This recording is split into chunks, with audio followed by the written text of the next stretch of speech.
Salam jumpa dengan Pungta dari Paroki Cawas. Renungan kita berjudul Pensiun Dini Pemilik Alibaba. Terinspirasi dari Injil Markus bab 10 ayat 17 sampai 27. Kabar yang mengejutkan berasal dari orang yang dikatakan super kaya di Tiongkok. Pendiri e-commerce Alibaba, yaitu Ma Yun atau yang sering disebut dengan Jack Ma. Ia menjadi simbol kesuksesan di Tiongkok saat ini. Kekayaannya mencapai miliaran dolar karena usahanya yang sangat gigih. Ketika berada di puncak kesuksesan, ia mengumumkan pengunduran dirinya lebih awal. Ini sangat mengejutkan banyak orang. Karena dia sedang dalam puncak-puncaknya keberhasilan. Posisinya akan digantikan oleh Daniel Zhang, CEO Alibaba sekarang ini. Kekuatan manusia memang ada batasnya. Ada rumor yang mengatakan bahwa Jack Ma dan keluarganya terkena penyakit kanker. Punya harta berlimpah dan kesuksesan yang mencengangkan tidak menjamin kebahagiaan seseorang.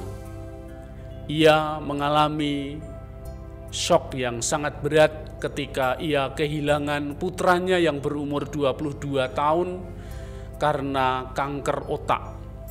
Sementara putrinya juga menderita sakit jantung bawaan.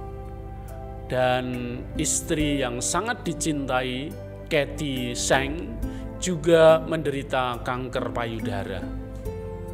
Jack Ma pernah berkata, "Jangan menukar hidup kita hanya demi uang. Jangan khawatir akan hari esok. Bukankah hidup itu lebih penting daripada makanan dan tubuh itu lebih penting daripada pakaian?" Ia menirukan kata-kata Yesus dalam Injil. Kini ia memfokuskan diri pada dunia pendidikan yang dia sangat sukai. Dia menyumbangkan hartanya untuk pendidikan di desa. Dia ingin banyak orang-orang dari desa berpendidikan dan maju. Miliaran uangnya didonasikan demi kemajuan pendidikan orang-orang desa. Pungta lovers yang terkasih, dalam Injil ada orang muda yang kaya. Ia datang kepada Yesus dan bertanya bagaimana caranya memperoleh hidup kekal.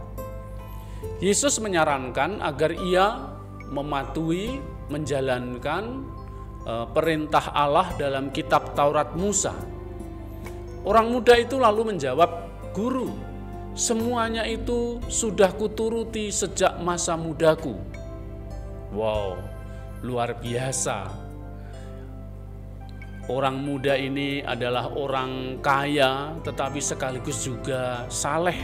Karena ia sejak awal sudah melaksanakan, menjalankan 10 perintah Tuhan.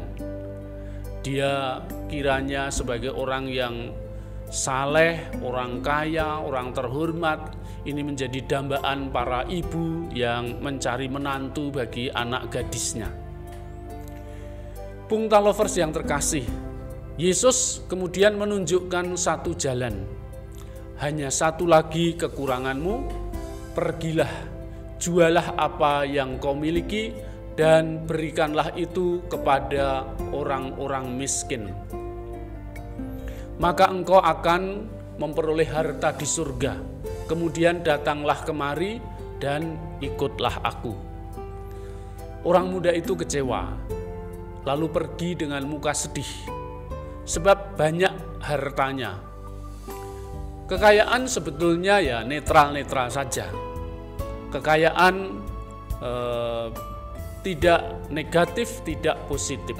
Tetapi kalau orang sudah mulai terbelenggu oleh kekayaan, justru dia bisa mempersulit diri, bukan hanya di dunia ini, tetapi juga nanti di akhirat. Untuk memperoleh hidup yang kekal, tidak cukup hanya mengumpulkan harta dan melakukan hukum agama, aturan agama. Itu baik, tetapi belum cukup. Akan menjadi sempurna jika orang mau berbagi dengan mereka yang miskin, lemah, dan tersingkir. Sebuah syair lagu dari ME, judulnya Ada Dunia Baru, mengingatkan kita akan apalah artinya harta. Syairnya itu berbunyi begini: melimpahnya harta apalah artinya, mungkin esok hilang lagi dan aku tak peduli. Tapi bila hilang cintamu, patahlah semangatku, karena hanya kau berarti bagiku. Hidup kita akan berarti jika kita mempunyai cinta, mempunyai kasih. Salah satu wujud kasih adalah berbagi. Harta kekayaan itu bersifat sosial. Artinya, harta tidak hanya untuk diri kita sendiri, tidak hanya dinikmati untuk kita sendiri, tetapi harta itu harus dibagikan kepada sesama. Kita akan memperoleh harta di surga jika kita tidak terikat pada harta dunia. Harta dunia itu bisa menjadi harta surgawi jika kita mau berbagi dengan sesama yang menderita. Teman-teman, saudara-saudari, jangan terlambat. Hidup kita hanya sebentar saja.